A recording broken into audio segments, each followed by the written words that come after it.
ગાંધીજીએ જે અત્યારે નિવેદન આપ્યું છે તો એ એમનું નિવેદન પાછું ખેંચે અને ક્ષત્રિય સમાજની માફી માગે. હું એવી વ્યક્તિ છું કે દરેક પાસા મારી સાથે સમાન હોય છે, બરાબર છે. રાહુલ ગાંધીજી કોઈ એવા વ્યક્તિ નથી કે એને માફ કરી દેવામાં આવે, અને એને જે આ ટિપ્પણી કરી છે તદ્દન અયોગ્ય કહેવાય. કે એમને પહેલાં વિચારવું જોઈએ. રાહુલ ગાંધીજી અમારો ઇતિહાસ જાણી લ્યો કે અમારા રજવાડોએ 562 રજવાડા આપ્યા છે, નહીં કે જમીનો છીનવી લીધી છે. તો રાહુલ ગાંધીજી પોતાનો શબ્દ પાછા ખેંચે અને ક્ષત્રિય સમાજની માફી માગે. જી તમે કઈ રીતે વિરોધ કરશો? જી અમે ચોક્કસપણે વિરોધ કરશું કે જેમ રૂપાલાભાઈનો વિરોધ કર્યો હતો એ જ રીતે રાહુલ ગાંધીજીનો વિરોધ થવો જ જોઈએ.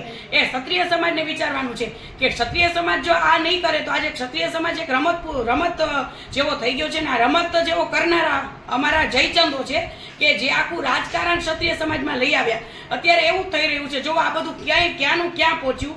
જો સ્વાભિમાનની લડત એક સામાજિક રાખી હોત તો આ બધું ન થાત.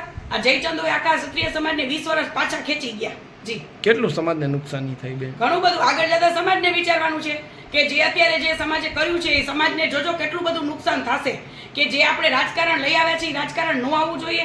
સ્વાભિમાનની લડત હતી સામાજિક, તો સામાજિક જ આપણે લડત આપવાની હતી અને આપણી જીત પણ થાત. પણ અમુક જયચંદોના લીધે આખો સમાજ ગુમરાહ થઈ ગયો છે.